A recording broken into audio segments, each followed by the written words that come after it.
It's Wednesday. Y'all know what that means. It means it's time to play some toss. Welcome everybody to another edition of the Tristain on Sports Show. It's your main man, T-Squared, Tristain Thomas here with you with truthful, opinionated, and passionate sports talk for all of you. Thank you for joining us this week. And let's get right into State of the State. And let's talk about that thriller the Packers had with the San Diego Chargers, a 27-20 win. And it was hard fought. I gave you guys a quick toss on our Facebook page. That's facebook.com/T-On Sports Show. That's T-O-N Sports Show. For those of you who checked that out, I want to thank you guys for continuing to support that page and checking us out. But I gave you guys a quick toss on Sunday, hours before the game. And some of the things I said were, A, Phillip Rivers would test that secondary. He would definitely test that Packers secondary. And I also said that the team that got the most important stop would win this ball game. I knew it was going to be close. I knew it was going to be hard fought.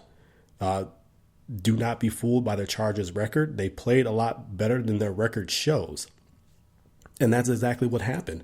So let's get into it. Here's my concern.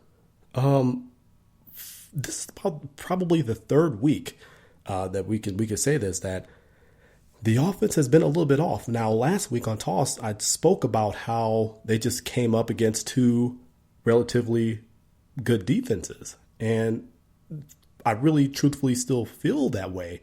But at the same time, there's a little bit of erosion, if you could say that. That might even be taking it too far. I don't want to quite say erosion. This offense isn't rotten. And it's not crumbling, but it's not working like the well-oiled machine that we've come to know it to be. Obviously, when you're losing a Pro Bowl, all-world receiver like Jordy Nelson, it's going to happen. When Randall Cobb is a little bit banged up, it's going to happen. When Lacy is banged up, it's going to happen. But you still have the greatest quarterback in the world today. You would think you'd be able to overcome that, but even then, sometimes there's just certain things you can't overcome. Now, I think it's a mix of, and I can officially say it, the Packers offense is struggling a bit. I think we've seen that over the past 3 weeks. Injuries, they're getting thin at the wide receiver spot. Ty Montgomery went down with injury. I mean, you already have, you hope they get Devontae Adams back from that high ankle sprain after the bye week. But you don't know that for sure. I think Eddie Lacy's ankle injury is worse off than we all thought, because anytime he gets 4 carries for 3 yards, something's up. When Eddie Lacy's not starting the game and you're starting off with James Starks, who, let me be clear, is not a terrible option. James Starks is a fantastic option. Again, we rolled that hot hand all the way to a Super Bowl championship. The man knows how to run the ball. He is a more than capable backup, and we should all be thankful that we have him as part of this two-headed monster in the running game. So when Eddie is down with injury, which I think, again, his injury is worse off than we thought. Look at the production he's been giving over the past few weeks. For him to be able to step in and run that way. I mean, come on. Did we all see that spin move counter against the entire line? Go for 60-plus yards on a running touchdown? The guy had 10 carries, 110 yards, 2 touchdowns, one of them receiving. That's over 11 yards a carry. Over 11 yards a carry. I mean, that's fantastic running. That is fantastic running. And that's what this offense needs. But even when he gave them that running game, the passing game was still off. It was still off for whatever reason. Rodgers was rather pedestrian in his stats, 16-29, 255 yards, 2 touchdowns, no turnovers. So he starts an interceptionless streak at home again.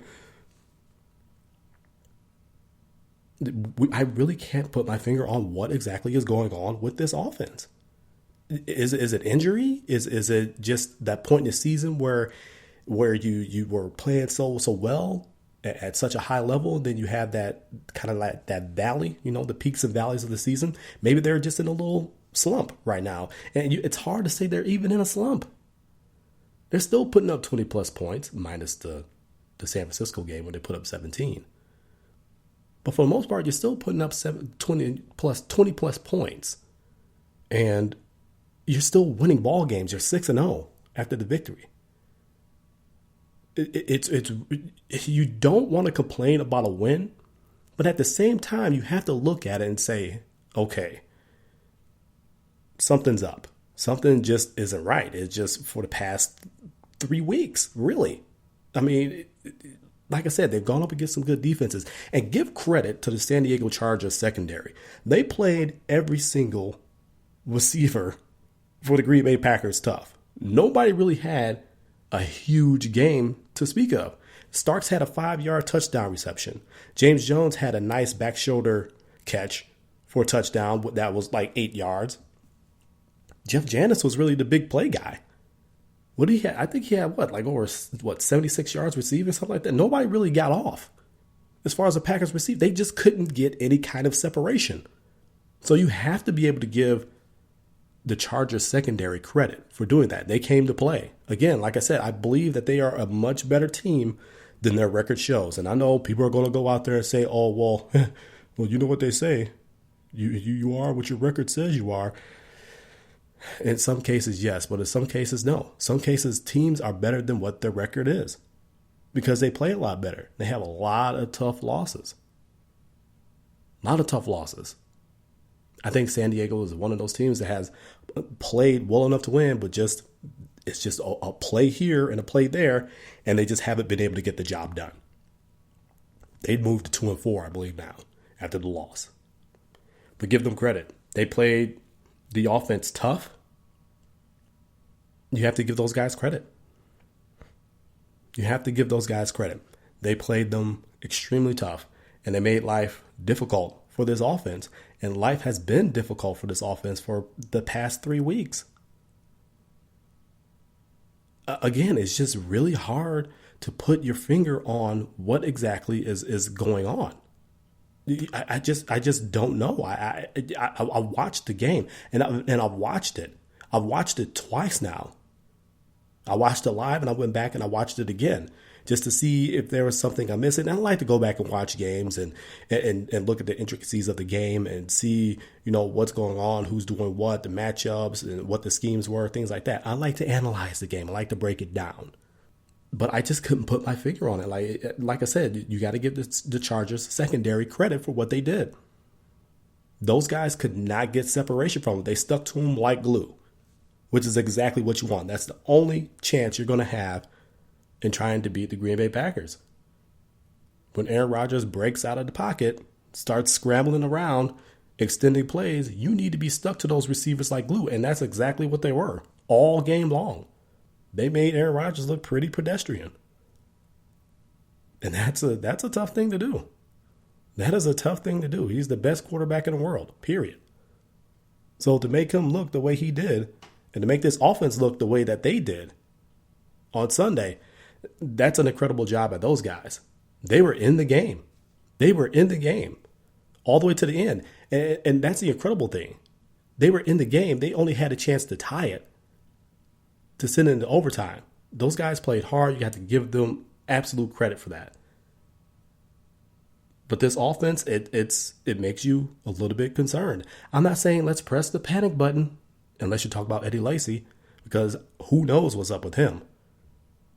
That's not the Eddie Lacy that we've come to know and love.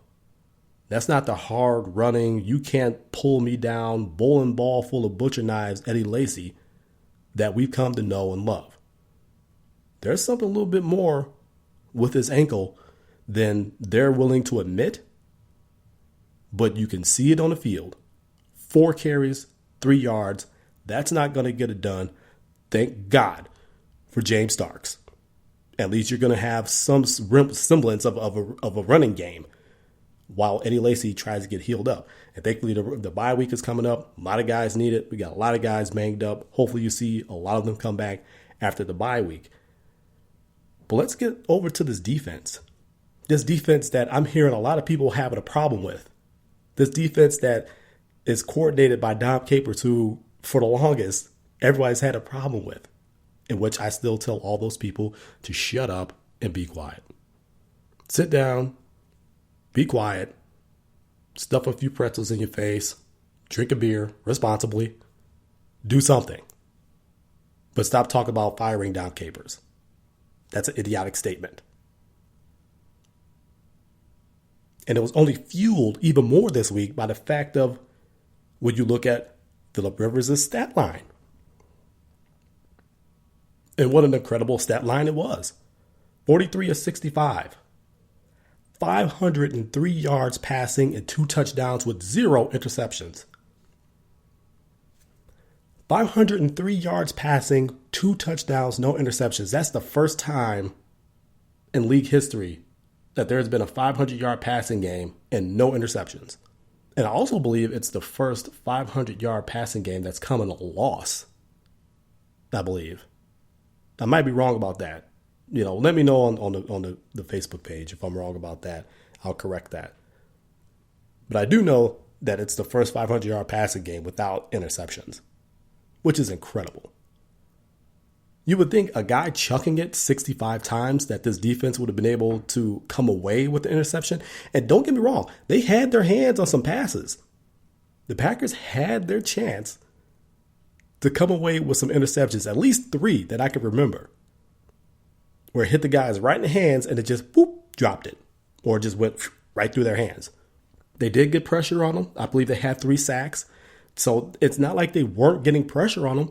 It's just you have to give Phillip Rivers credit. He's a hell of a quarterback. I think he's one of the more underrated guys. I think he's one of the guys that not enough people speak about. When they're talking top 5 quarterbacks, legitimately, you could put him up there because he's been good. He's been good ever since he's been in the league. If you don't believe that, go back and watch that game over. There's a reason why I said on the quick toss that this Packers secondary was going to be tested. It's because of the caliber of quarterback that Phillip Rivers is and the fact that they have no running game. Yes, they have former Badger Melvin Gordon, but Melvin Gordon ain't doing squat. He ain't giving them the type of run game that they drafted him for. It's making them really scratch their heads, and who knows, maybe they're starting to regret letting go of Ryan Matthews. Maybe they should have fought a little bit harder to sign him. At least y'all would have had a 2-headed monster, maybe. But he hasn't given them the run game. He had 1 good run, and then was out with injury after that. But even before that, he really wasn't really able to run the ball effectively. He had that 1 good run. That was the best run for the San Diego Chargers all game long. They have no running game. They have no real running game. So it's Phillip Rivers, Keenan Allen, Ladarius Green, Antonio Gates, Danny Woodhead. That's it. And it's all passing. Malcolm Floyd. It's all passing. Now, the 503 yards passing, a lot of people have a problem with that. This guy, me, I don't have a problem with that. I don't have a problem with that at all. Because it goes to the scheme that Dom Capers wanted to play. Dom Capers always builds a ball-hawking defense that is going to turn you over and a bend but don't break type of defense. Yes, he has all these exotic blitzes and he'll hit you with that patented corner blitz. Yeah, he has all that. But at the very basis of what he wants to do is a bend but don't break mentality and hey, you're going to have one person who's good, who's going to have a hell of a game, and we're going to shut everybody else down. Now, quarterback-wise, you have Phillip Rivers. He had a hell of a game. But receiving-wise, Keenan Allen, 14 catches, 157 yards. Besides him, nobody else really got off. Now, when you have a 503 passing yard day, you're going to have guys whose stat lines look a little bit inflated. Malcolm Floyd had 95 yards receiving. Antonio Gates had 9 catches for 95 yards. But none of those guys scored. Ladarius Green scored, and I think it was maybe a 10-yard touchdown catch. The kid Inman, he scored. That was a very short touchdown catch. He didn't let the major players go off and have a big game other than Keenan Allen. That speaks to what he wants to do. Like, hey, pick your poison. We're either going to shut this guy down or this guy down. Everybody else, this guy's probably going to get off. This guy's probably going to, we're going to shut everybody else down. This guy can go and have huge yardage, but he's not going to punch it in. And we're going to go and win this game. And that's exactly what happened. Let's talk about the Rook, Demarius Randall, who continues to play well. Can we put this guy's name in the discussion for Defensive Rookie of the Year now? Can we do that? Because the way he's playing, he should be garnering some votes because he's playing well. Now, you're going to go back and look at that game tape if you did like I did. And most of the time he was on Keenan Allen. A lot of those catches came when Demarius Randall was on him. He got a few when they put Sam Shields on him. But a lot of those came when Demarius Randall was on him. He was getting schooled. But again, that goes to what Dom Capers wanted to do. You think Phillip Rivers didn't know, hey, I got a rookie on Keenan Allen. I'm picking him all day. This is easy money right here. And yeah, he had a lot of catches. He had a lot of yards, but he did not score. And in the end, Demarius Randall was the one that came up with the huge play to seal the game. Goal line stand, fourth down. They catch this. There's a good chance that they can go to overtime if they make the extra point, which this year is not a given. Not that it was any year, but this year more than any other year of all of us watching football combined, it is not a given. There was no guarantee that they were going to make that extra point if they had punched it in. But essentially, game on the line, overtime on the line, you need to go and make this play so you could go home winners, 6-0, into the bye week and prepare for Denver. And he got the job done. I cannot say enough of how proud I am of how the Rooks are standing up and stepping up in this defense. I've been saying it since it happened, since they drafted him, since they let Tramon Williams walk. I've been saying it all along. They got a significant upgrade in the secondary with those two rookies, Quentin Rollins, Demarius Randall. You got Micah Hyde in there.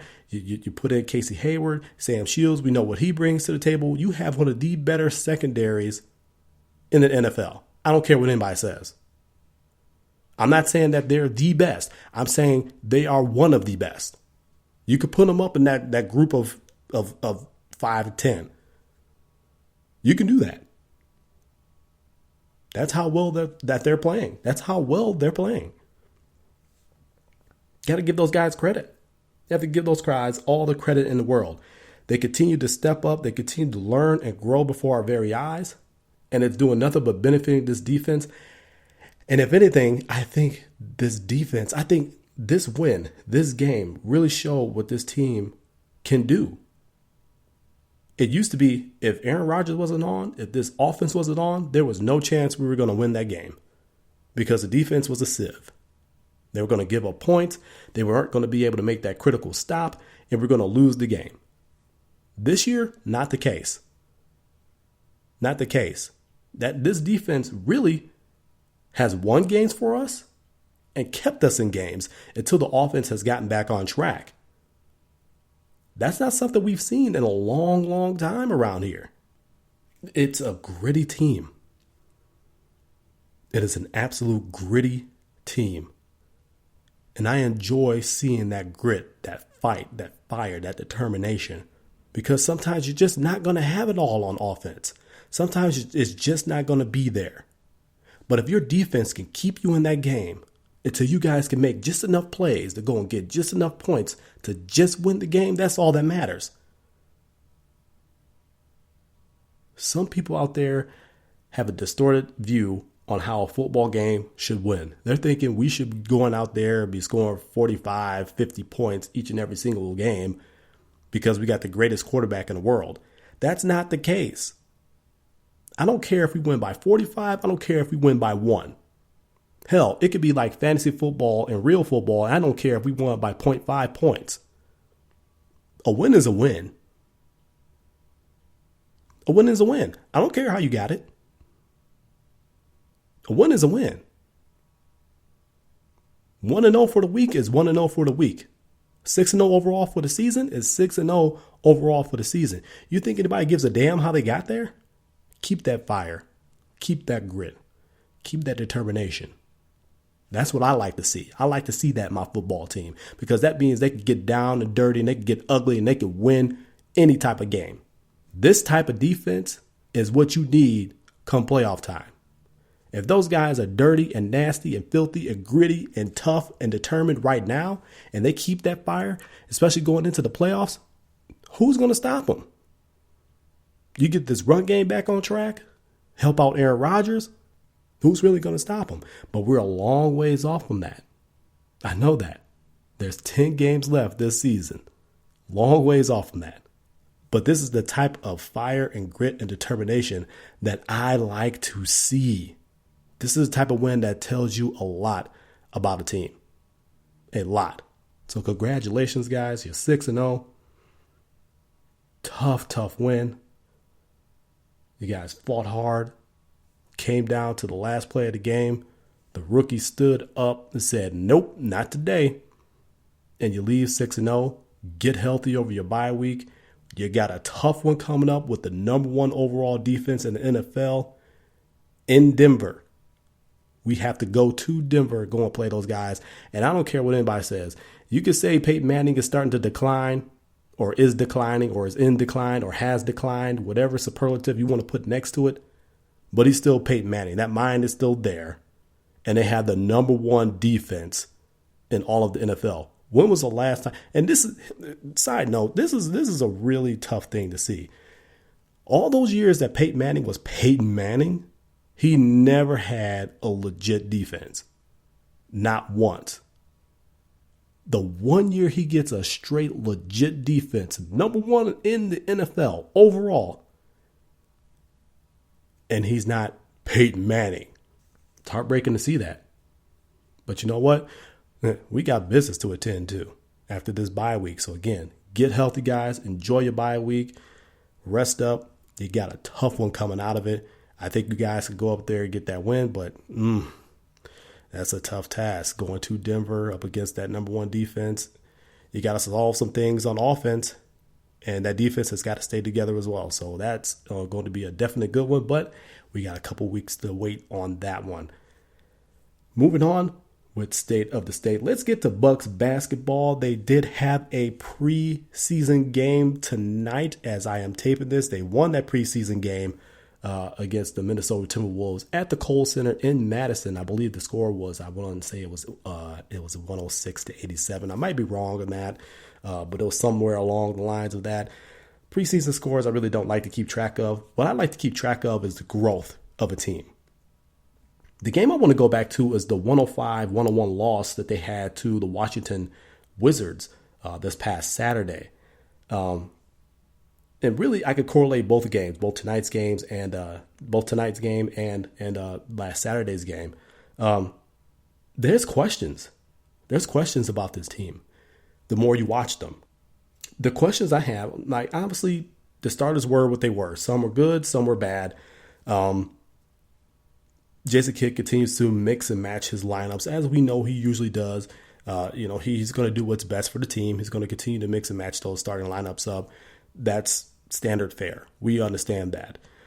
He's trying to find the right combination of guys, and it doesn't matter who they are. If they're going to give us that great punch to start the game off with, then that's what he'll roll with.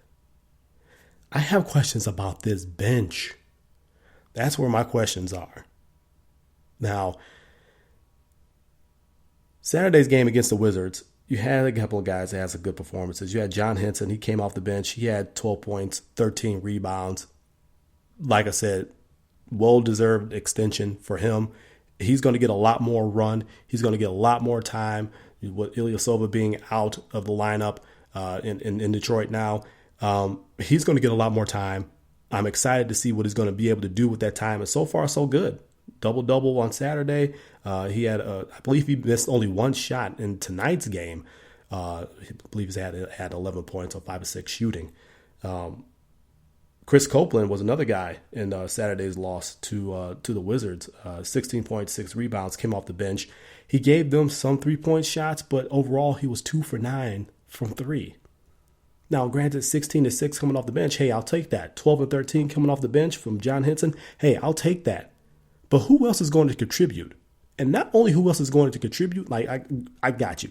Grievous Vasquez, who I think is going to be a great trade. It's going to be a great thing for the Bucks.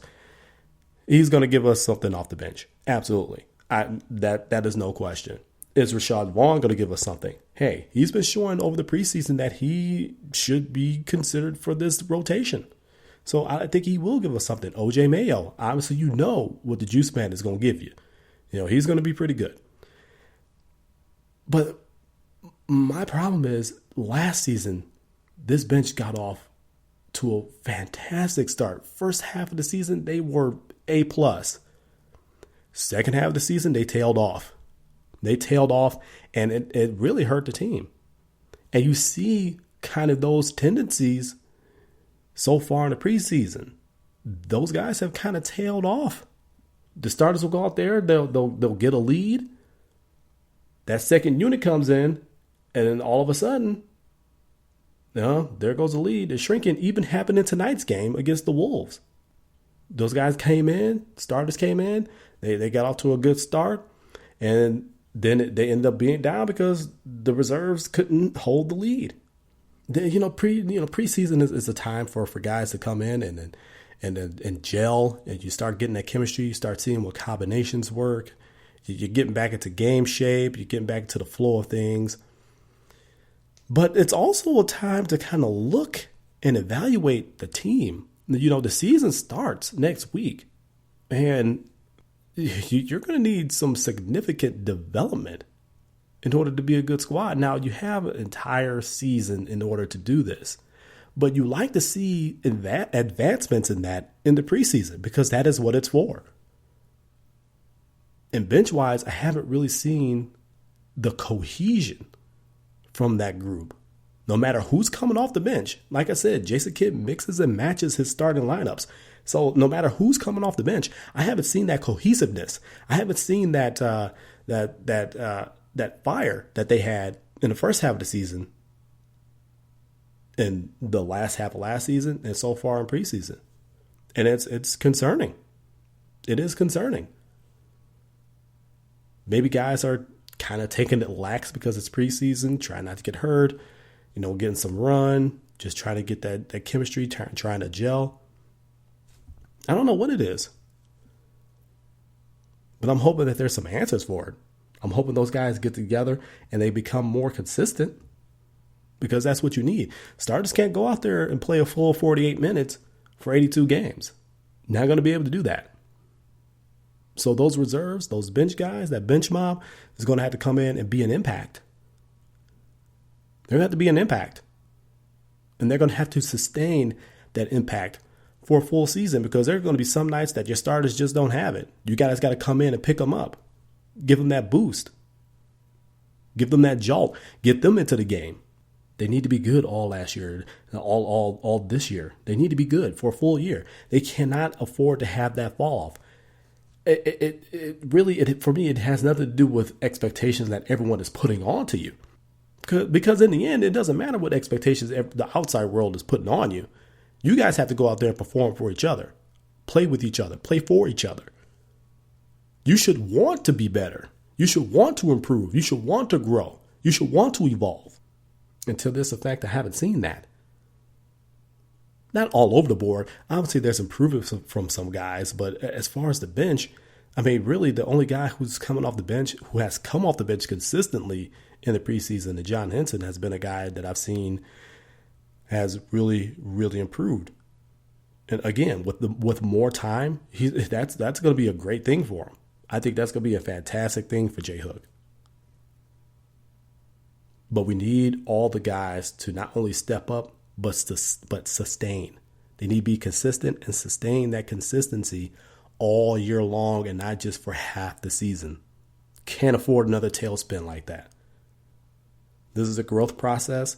You need to take that next step. You can't afford to regress. You did make the playoffs. You ended up 500 last season. But you want to grow from that. So the only way you're going to do that, starters need to produce, and I know they will, but that bench is so vitally important to this type of system. Those guys are going to have to come in and not only sustain the lead, but grow the lead. And that's what they did in the first half of last season. Second half, they haven't been able to do it. So far in preseason, I haven't seen it. That's a little bit worrisome for me. Again, we have to practice patience with this squad. They are still young. I think they were going over guys' ages, and I think the elder statesmen on the two elder statesmen on this team, I believe, are OJ Mayo at 27 and Chris Copeland is like 31. So it's still a very, very young team. Those guys are going to grow. And you just hope that bench really heeds the message and sustains that consistency for the entire season. And speaking of someone from the Bucks, let's talk a little bit about Jabari Parker. We all know he went down with that ACL injury, which was incredibly unfortunate.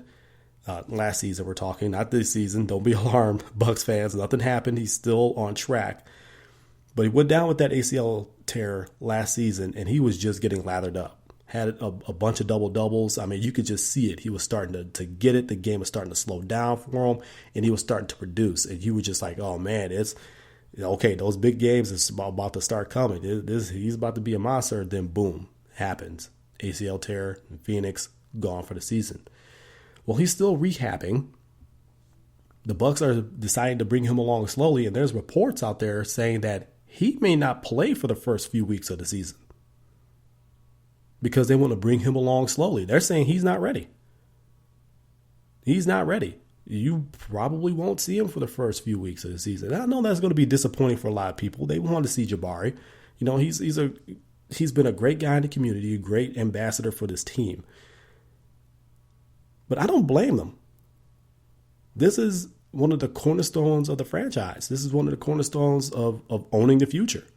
If we have to deal with not having him for a few weeks, I'd much rather not have him in the short term. While we still have, we made the playoffs without him last year. I think we still have a good enough team to be able to sustain a winning without him and win more when we have him. So we have to not have him in the short term to make sure that we have him for the long term. Then I'm all for it. I'm all for it. I understand why they're doing it. It sucks. I would love to go and see him, in one of the first few games. Still trying to map out what game I want to go to. But I understand it. Don't take a chance. If he's not ready, then don't rush him. There's no need to rush him. There's no need to rush him.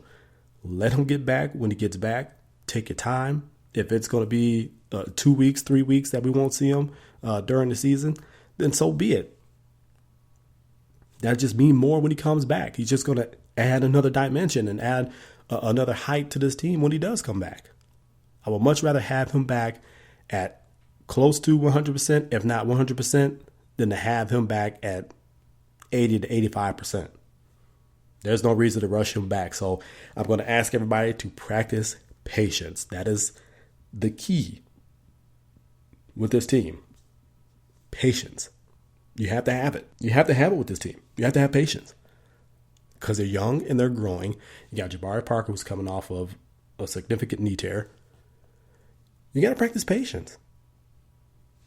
Things will happen when they need to. You just have to be patient and wait for it.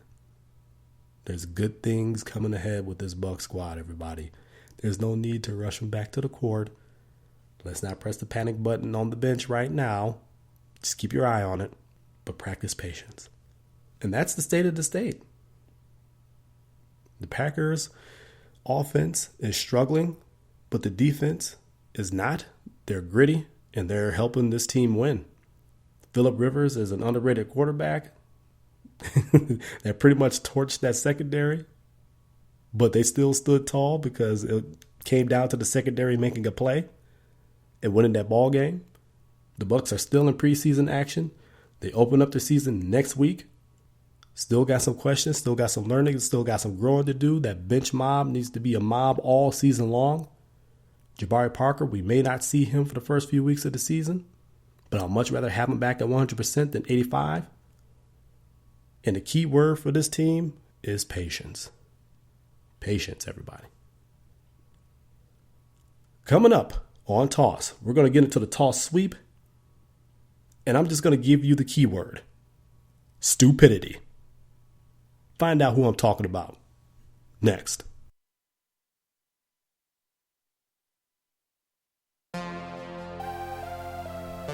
Y'all know we on iTunes, right? Well, if you don't know, now you know. Just go to iTunes, click into podcast, search TOSS, that's TO:SS. You'll find us there. Subscribe. You can listen to all of our old episodes, all of our brand new episodes. You will not miss a minute of TOSS, so subscribe to us on iTunes. Trust me, it's worth it. Welcome back to TOSS, everybody. It's your main man, T Squared, Tristain Thomas here. It's time to get into the TOSS sweep. Before we went to break, I told you that the key word for this week's TOSS sweep was stupidity. I have to take a deep breath. And I'm really biting my tongue. I'm trying to keep this show clean for y'all so y'all could be able to play it and not have anybody look at you crazy when you're playing it and you hear some of the words that I'm saying. But it's really hard to do that when there's so much stupidity in this world. Let's start with corporate stupidity. Cameron Heyward. That name may not ring a bell to some of you, and some of you it may ring a bell. He's a defensive end for the Pittsburgh Steelers. His father was Craig Heyward, who we all affectionately known as Ironhead Heyward, running back for the Saints and Falcons in the NFL. Ironhead Heyward died of cancer 9 years ago, brain cancer. All of you know how I feel about cancer. F cancer. I hate it with a passion. Lost my father to it, lost uncles, lost aunts, and lost a friend to it. I cannot stand it. So F cancer. I hate you. I don't say hate to anything, but I hate that disease. But get back to Cameron Heyward. He wears eye black with messages to honor his late father who died of this god-awful disease 9 years ago. Well, the Hippocratic NFL decided that, hey, you can't do that. We're going to fine you. They fined him last week for doing it, and they're going to fine him again. Except this time, this fine is over $11,000. Cameron Heyward is facing over $17,000 worth of fines because the NFL are dumbass hypocrites. I don't get this, NFL. Explain this to me. Devin Steele, whose daughter is fighting cancer. We all know his adorable little daughter, Leah, the whole Leah Strong movement. He wore messages honoring her on his eye black and didn't get fined a penny. Now, I'm not playing tit for tat. I'm saying that's the way it should be. The man is out there honoring his daughter who's fighting cancer.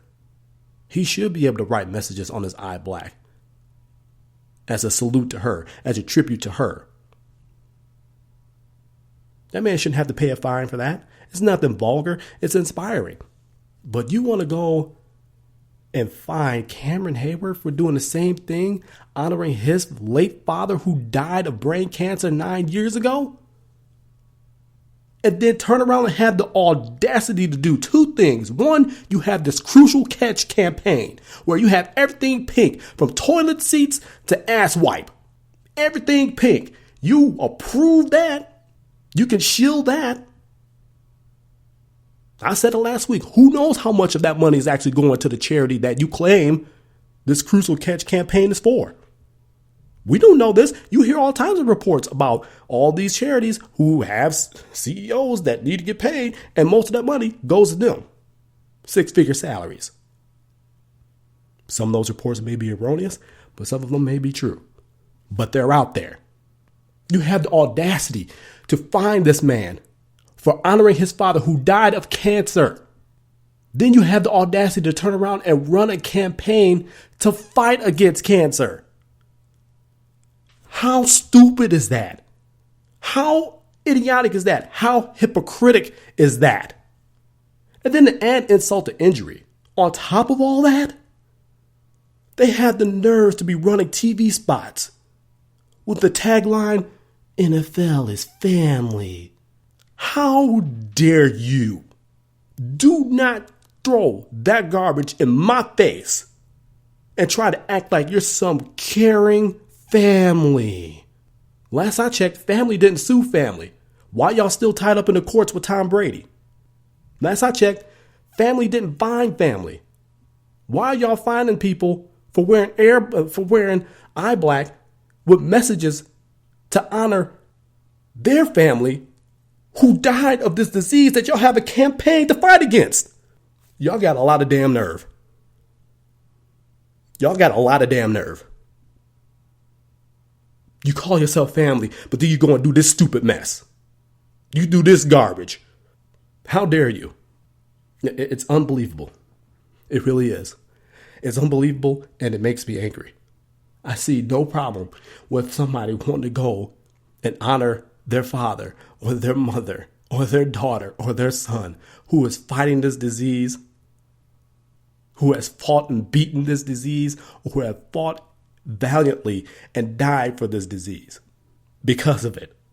And y'all would be hypocrites about that. Everybody remembers when Stuart Scott died, when cancer took him from his daughters, his family, his colleagues, and people like me who admired his work. I'm a man, and I am going to sit here and admit, when he died, I cried just a little bit. I'm not going to lie, because I looked up to that man. Because he was doing exactly what I wanted to do. And he was doing it at a high level, a level that I wished I could only reach. Half of what he reached. When he died, you had NFL stadiums all across the nation able to play, put his face up on the screen and a tribute to him passing, in tribute to him fighting valiantly about cancer. And he did fight valiantly. He took cancer. Cancer did not take him. But y'all did that. Y'all put the tribute screen up to him. But yet, you want to go and fine Cameron Hayward over $17,000 for putting eye black and putting a message on his eye black to honor his father, a man who played in the NFL? Then y'all want to go and have a campaign to combat against cancer? And then y'all want to come and run these TV spots saying the NFL is family. The hell y'all are. If that's the type of family y'all are, I don't need you. I don't want you. That's fake family right there. That is a bunch of backstabbing bastards. Hypocritic. NFL, you guys are stupid. There needs to be a lot of change within those rules and with that the type of leadership.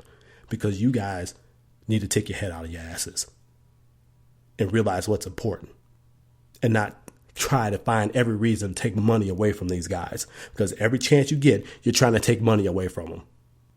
Some of it is warranted, but this is not. Leave that man alone and let him honor his late father. Continuing on with toss sweep. Let's talk about some more stupidity. We all saw the Instagram post. We all saw the Twitter post from yesterday. John Henson of the Milwaukee Bucks and his story of discrimination. Went to a jeweler in Whitefish Bay. They acted like they weren't there. They locked the doors on him, went to the back, shut off lights. And we all know those guys called the cops. Because next thing you know, he's got 2 cop cars rolling up on him while he's in a dealer car that he has an endorsement deal with. Police weren't any better. We're talking about doing a further check on his vehicle, asking him what he's doing here. What does it look like he's doing here? He's trying to be a normal paying customer. Then after the cop said, oh, it's okay, he's harmless.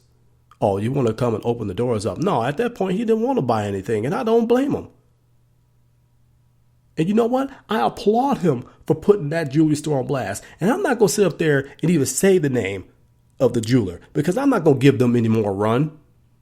They don't deserve their name spoken on my show because they disgust me. Y'all knew good and damn well what the hell y'all were doing. And if that wasn't bad enough, if that wasn't humiliating and degrading, as John Henson said, the store owner's excuse as to why it happened was even worse. Let me give you the best part of it. Basically, John Henson was in a dealer car with dealer plates on it. Again, he has an endorsement deal with that dealer. Apparently, the store owner says, hey, we've had 3 armed robberies within the last, 18 months with guys who were in a car from that exact dealer with those exact dealer plates on it. Are you kidding me? What kind of lame ass excuse is that? And I'm being nice when I say that. That is the lamest, dumbest excuse I've ever heard in my entire life. But you know what? Here's the thing. It shouldn't surprise me. It really doesn't. If anything, it still hurts. It still hurts to see that there are still people out there that do this. The man is a normal paying customer like anybody else, and you treat him like garbage. Why? Because of the color of his skin. And then you come up with some dumb excuse that, oh, the last 3 armed robberies we had, those guys were the cars from that exact dealership. I highly doubt that there are a bunch of 6'10" guys coming to rob your store. And it's unfortunate because, look, kudos to John Henson because he handled this the right way. He called them out on it. He put it out there for everybody to see, for the world to see. He used his voice effectively, didn't call them out of their name. He did it graciously. He did it swiftly, and I applaud him for that. He's taking all that stuff down now because he's trying to put it behind him. He's got a season to play. He's got things, it's water under the bridge. He's just going to move forward, and that's exactly what I would have done. Hell, I've had discrimination in Whitefish Bay before. So I know exactly what it's talking about. That area has been known to do that. And I'm not saying it's everybody, but that is an area that I've experienced that at on more than one occasion. More than one occasion. And I'm not kidding when I say that. And for those of you watching that are not in the state of Wisconsin, that's Whitefish Bay, Wisconsin.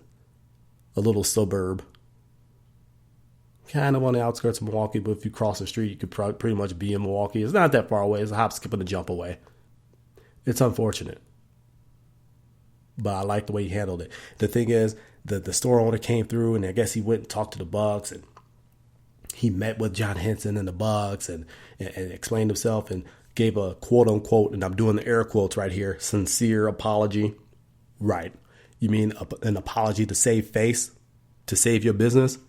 Because now you messed up, buddy. You done messed up. Because now everybody can see you for what you are. Now, here's the thing. There's going to be a lot of people that still probably go there and shop.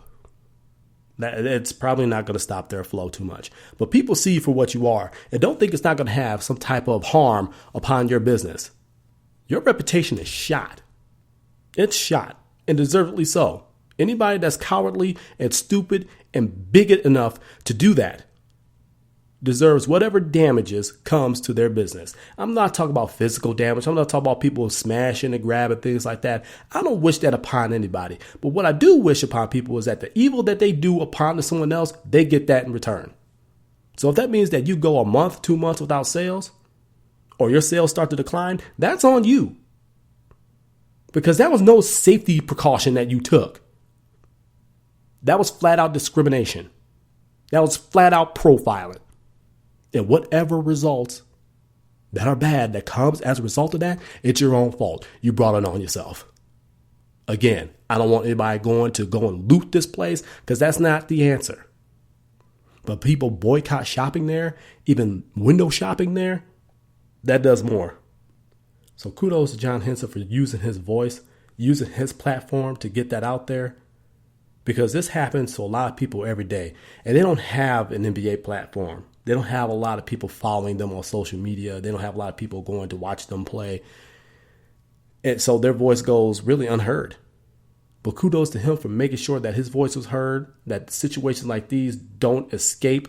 The people who do these things don't get away scot-free. They get put on blast. They get exposed for the type of people that they are. Kudos to John Henson because he handled this situation correctly. He really did. He really did. And I couldn't be more proud of him. Just another reason why I'm glad that he's here in Milwaukee. He's a great representative of the team, great community person, great young man. That is what you want in a professional athlete. That is what you want in a man, period. He handled that situation like a man. Kudos to you, John Henson. Kudos to you, man. And to those jewelers, like I said, whatever non-business happens, y'all brought it on yourself because of your stupidity. This is Toss.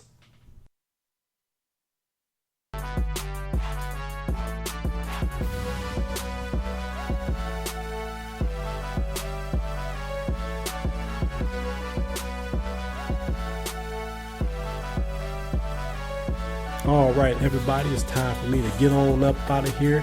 I want to thank you guys for joining me on another episode of Toss. I told y'all that the mic was going to be smoking on this episode. And whew, I'm telling y'all right now, it is on fire, man. I need to get on up out of here before it bursts. So, y'all know where to get at me. On Twitter, I am at the20double. That's at the20double on Twitter. Get at me there. Follow me. Like I said, I live tweet games and talk about a lot of different things. Just get at me, ask me questions. Yeah, hey, just hit me up and I'll be glad to hit you back in a nice way. We're also on Facebook. Again, that is T-On Sports Show. That is T-O-N Sports Show on Facebook. Give us a look. Give us a like. Make sure you stay interactive with us. We love hearing from you guys. We love interacting with you guys. And we're growing. So everybody that's liked the page, thank you guys so much. I appreciate the love. But let's keep it going. Let's keep it moving. We can't grow without you guys. You guys also know that we are on iTunes. Again, search iTunes. Go to podcast. Search TO:SS Toss. And find us there, subscribe so you don't miss a minute. I have all of the links to where you can listen to us on Libsyn, LIBSYN.com. Search us there, as well as Stitcher. Search for the Toss Show and Stitcher there. We are everywhere. We're growing. We got you guys to thank for. We got some big things on the horizon if we can nail them down, but that's due to you guys. So tell a friend. Continue to help us grow.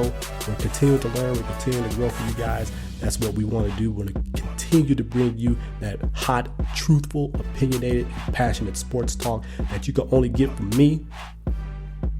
And I enjoy bringing it to you guys. So, as I said before, it's time for me to get on up out of here. This is Tristain Thomas reminding all of you that dreams don't catch themselves. Get up, get out, get after it. Until next week, so long from Toss.